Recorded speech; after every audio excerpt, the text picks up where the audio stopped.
अस्सलाम वालेकुम क्लास। आज हम देखते हैं रियल ऑप्शंस को, which is chapter.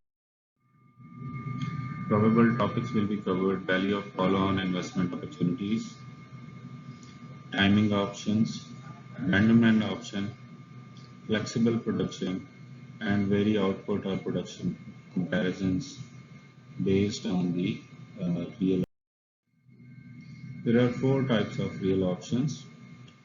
The first one is the opportunity to expand and make follow-up investments. Second type of real option is the opportunity to wait and invest later.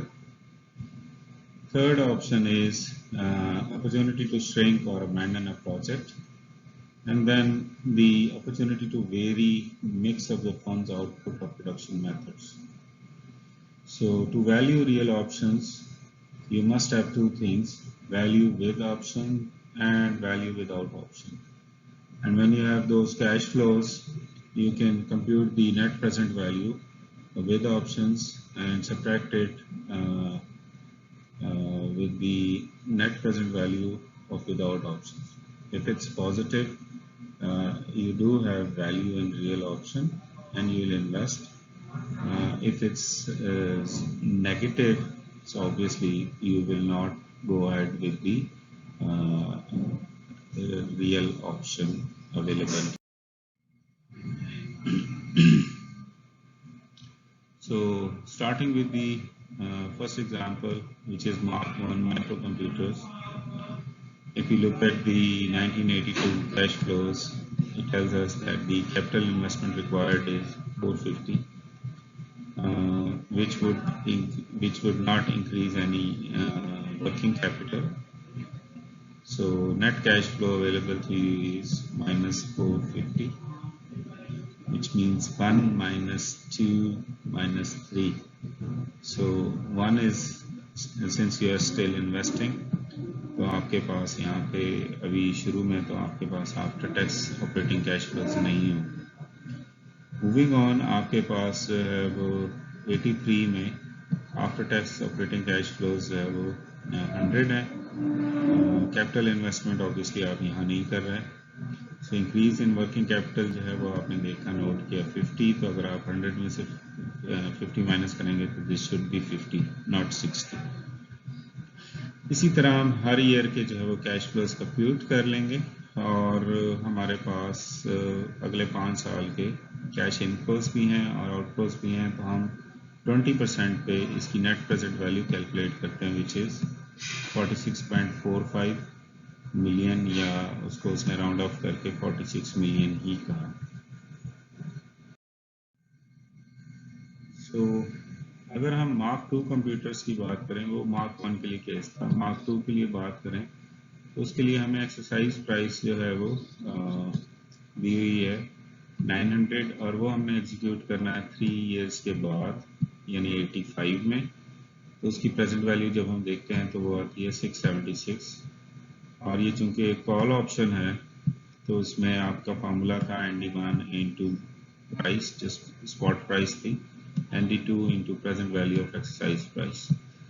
सो इसको आप solve करेंगे with the data given, so you can easily find out that the call value is 55.12 million.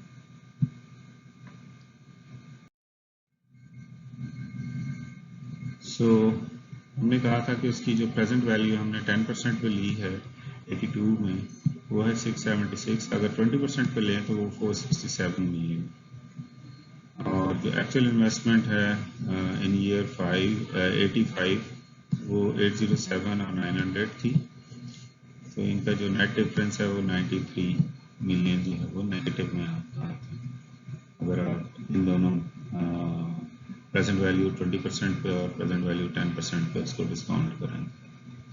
ये आपके future cash inflows हैं, उसमें जो है वो आपका नेट कैश फ्लोज आपके कैलकुलेट हो रहे हैं उसी तरह से।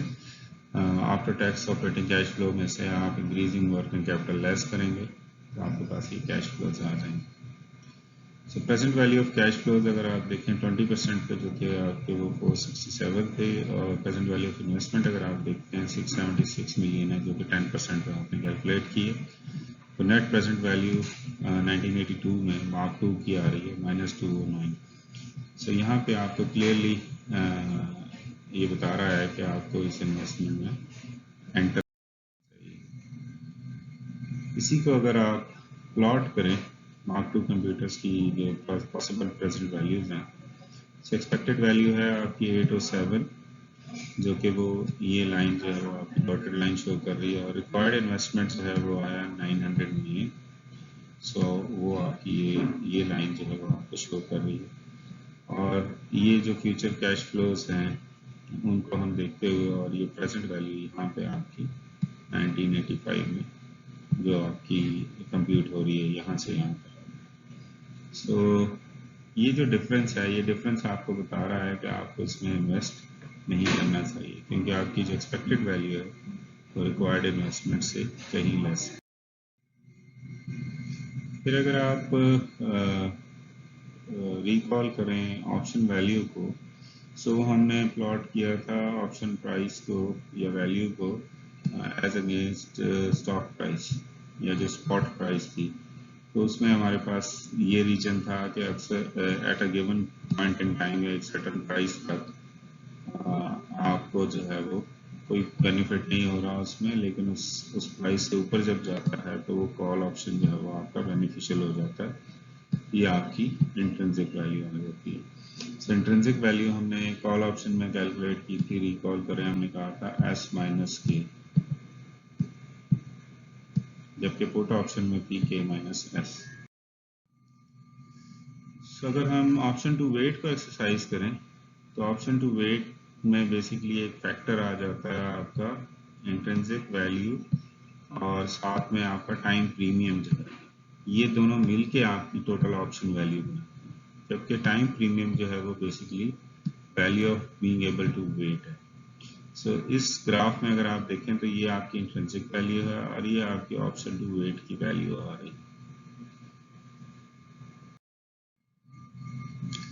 सो इसका मतलब यह है कि जितना टाइम हमें मिलेगा उतनी ज़्यादा वैल्यू होगी। इसका मतलब ये हुआ कि इस वेट में हमारी वैल्यू कम है as compared to this one, और इसमें आपको हाईएस्ट वैल्यू जो है वो रिसीव हो रही है। सो इसका मतलब यह है कि कुछ प्रोजेक्ट्स के लिए आपकी जो ये ऑप्शन टू वेट है वो बहुत बेनिफिशियल होगा। लॉजिकली जब आप देखते हैं इसमें कि वेट करने से आपका जो बेनिफिट है वो इमीडिएटली स्टार्ट होगा, जबकि आपका जो वेट मिनिमम था सो उसमें वो पैरेलल टू जो आपका प्रीवियस इंट्रिंसिक वैल्यू है उस पर वो लाएगा। सो अगर आप इसको एक एग्जांपल के साथ देखें कि आप ऑफिस बिल्डिंग बनाएं या उसको रेंट करें, सो ये होटल से आप रेंट करें तो आप उनकी नेट प्रेजेंट वैल्यूज देख सकते हैं। ये आपका वेट का टाइमलाइन है। सो ऑफिस बिल्डिंग को अगर आप यूटिलाइज करते हैं तो उससे आपको कैश फ्लोज ये net present value of cash flows ये मिल रहे हैं 240 और यहाँ पे मिल रहे हैं 100। यहाँ आपको होटल में 100 नेट प्रेजेंट वैल्यू मिल रही है और यहाँ आपको होटल में नेट प्रेजेंट वैल्यू टाइम के साथ साथ 240 मिल रही है। सो ये कैश फ्लोज आपके बिल्डिंग के इस तरफ हैं और जो होटल के हैं वो आपके एक्स एक्सेस पे मूव कर रहे हैं। सो इसमें आप देखेंगे कि सर्टन पॉइंट पे जाके ये कैश फ्लोज है वो मर्ज हो जाते हैं। इसका मतलब ये कि यहाँ पे आपको जो है इन दो में से कोई एक ऑप्शन आप चूज कर सकते हैं, अदरवाइज इस सारे एरिया में आपको वेट करने का, इस टाइम पीरियड तक वेट करने का कि ऑप्शन जो है वो ज़्यादा बेहतर है। इसका मतलब ये हुआ कि आपका अगर कैश फ्लोज यहाँ पे 240 को टच कर जाए और या आपका रेंट वाले केस में होटल में आपकी जो एनपीवी है 240 को टच कर जाए तो यहाँ तक का आपका ऑप्टिमल वेट कराता है, और इसके बाद आपका जो वेट की जो वैल्यू है वो कम होना शुरू हो जाती है। सो बेहतर ये है कि आप फिर यहाँ इस पॉइंट इन टाइम पे आप एक फर्म डिसीजन ले लें ताकि बेहतर तौर पे किसी एक प्रोजेक्ट से बेहतर तौर पे गेन कर सकें। फिर हमने कहा था कि अबैंडनमेंट की भी एक ऑप्शन होती है। तो ऑप्शन टू अबैंडन में क्या है कि आप जो है किसी एक प्रोजेक्ट को, जो एग्जिस्टिंग प्रोजेक्ट है, उसमें कैश फ्लोज एक सर्टन स्टेज पे आके ड्राई आउट होना शुरू हो जाते हैं, तो उस वजह से आपको उस प्रोजेक्ट को अबैंडन कर देना चाहिए, छोड़ देना चाहिए। तो आपकी जो अबैंडनमेंट की ऑप्शन है उसको अगर हम देखें तो वो कह रहा है कि Mrs Mulla gives you a non retractable offer to buy your company for 150 million at any time within next year. So अगले एक साल में 150 मिलियन की आपकी कंपनी बाय कर सकता है। Given the following decision tree of possible outcome, what is the value of offer? यानी क्योंकि आपने सेल करना है तो इस वजह से पुट ऑप्शन की बात हो रही है। And what is the most Mrs Mulla could charge for the option, और वो कितना जो है वो इस कॉन्ट्रैक्ट के लिए आपको चार्ज कर सकती है। डिस्काउंट रेट 10% यूज करेंगे।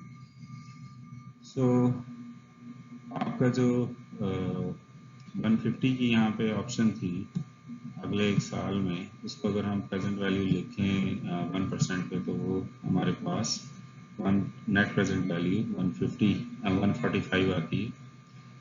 तो अब मसला ये है कि अगर हम अपवर्ड देखें तो ये एटमोस्ट जो है वो 100 हो सकती है, और डाउनवर्ड उसमें देखें तो ये 50 हो सकती है। तो ये हमने जो है वो 150 की जो है यूँ समझे एक डिस्ट्रीब्यूशन बना दी है। 100% चांस 100 के चांस होने की, चांसेस की जो बात की है उसने 60% है हमारे पास, और 50 के होने के चांस है वो हमारे पास 40%। और इसमें फिर हम अपवर्ड देख सकते हैं कि 120 होने के चांसेस जो है वो ईयर 2 में 0.6 हैं, और 90 होने के चांसेस 0.4 हैं। इसी तरह 50 के भी फिर आपके दो चांसेस बनते हैं। अपवर्ड चांस है 70 का 60% का, और डाउनवर्ड है जी 40 का 40% चांस। सो अब अगर आप ऑप्शन वैल्यू डिटरमिन करना चाहते हैं, सो आप यहाँ से यहाँ तक जब आओगे तो वो आता है 162। 150 की नेट प्रेजेंट वैल्यू थी 145, और इनकी जो है वो नेट प्रेजेंट वैल्यू है हमारे पास 162। तो हमें रियल ऑप्शन वैल्यू जो है वो यहाँ पे मिल रही है 17 मिलियन। इसका मतलब यह है कि इस ऑप्शन को आपको एक्सरसाइज कर लेना चाहिए 17 मिलियन। एक दूसरा जो हम वैल्यू ऑफ ऑप्शन की बात कर रहे थे, इस this value of real option की, तो ये वो प्राइस है जो मिसेस मुल्ला जो है वो हमें चार्ज कर सकती है। तो हम फिर उसको कंपेयर कर सकते हैं उस प्राइस के साथ। फर्स्ट करें वो हमें चार्ज करती है 15 मिलियन, तो हम कहेंगे कि 17 मिलियन वाली चीज़ जो है हमें 15 मिलियन में मिल रही है, तो हम इसको एक्सेप्ट कर लेंगे। अगर वो हमें चार्ज करती है 20 मिलियन, तो हम फिर कहेंगे कि नहीं, इसका जो है ना हमें कोई खास बेनिफिट नहीं है, तो हम इस ऑप्शन को अबैंडन कर देंगे। इसी तरह हम रेवेन्यूज़ के एस्पेक्ट में भी बात कर सकते हैं इसको। मिसेस ईस्ट है, उसके रेवेन्यूज़ को अगर हम देखें 2.5 से 3.05 भी हो सकते हैं, 3.73 भी हो सकते हैं। 2.5 से वो 2.05 भी हो सकते थे, तो अपवर्ड चांस ये था कि वो दोबारा 2.5 हो जाए, और डाउनवर्ड चांस है कि वो 1.68 हो जाए। सो ये भी हो सकता है कि आपकी जो मूवमेंट है वो 1.8 से स्टार्ट हो। कैश फ्लोज के एस्पेक्ट में हम देखें, सो वो अपवर्ड 2.35 भी हो सकते हैं, और डाउनवर्ड 1.35 भी हो सकते हैं, और फिर वो अपवर्ड होकर 1.8 पे आ जाए, या डाउनवर्ड होकर वो 1.98 पे आ जाए। और 2.35 वाले का जो अपवर्ड था वो 3.03 हो जाएगा, उसका डाउनवर्ड भी 1.8 पे आकर। हम उसकी जो प्रेजेंट वैल्यू है जो 2.5 की थी वो हम फाइंड आउट कर सकते हैं 1.099% इंटरेस्ट रेट अगर हम लें, तो हमें पता लगता है कि 2.29 मिलियन जो है वो प्रेजेंट वैल्यू है। और जो एक्सपेक्टेड रिटर्न है अगर हम उसमें देखें, जो प्राइस थी हमारे पास 3.05, उसको हम पी से यानी उसकी रिस्पेक्टिव प्रोबेबिलिटी से मल्टीप्लाई करें, और 2.05 है उसको 1 माइनस पी से करें, और ये जो हमारा 2.29 है उससे हम डिवाइड करें, तो हमारे पास एक्सपेक्टेड रिटर्न आता है 6%। इसमें हमने अज्यूम ये किया कि प्रोबेबिलिटी ऑफ अप चेंज यानी जो पी है वो 0.382 है, और इसका मतलब यह है कि 1 माइनस पी जो है वो डाउन चेंज वो 0.618। सो आपकी एनुअलाइज प्रेजेंट वैल्यू इस केस में क्या आएगी, -1.18108 प्लस 3.803, तो आपके पास आता है एनुअलाइज प्रेजेंट वैल्यू 2.695। अगर हम एक एग्जाम्पल के एस्पेक्ट में देखें टैंकर के हवाले से, सो वैल्यू ऑफ टैंकर को हमने रखा है एक्स एक्सिस पे और टैंकर रेट्स जो है वो हमारे वाई एक्सिस पे। सो अगर हम वैल्यू इन ऑपरेशंस देखते हैं तो ये लाइन हमारी जो है उसको शो कर रही है, और अगर हम वैल्यू ऑफ मॉथ बॉल्ड को देखते हैं तो वही आती है। सो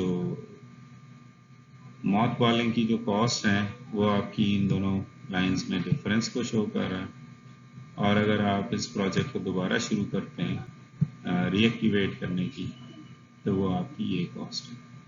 एग्जाम्पल बुक में जो है वो इन डिटेल दी हुई है, आप उसमें से जो है वो उसको थॉरोली, ये पूरी केस स्टडी है उसमें thoroughly study.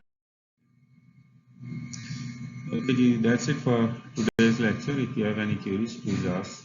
Thank you. Allah Hafiz.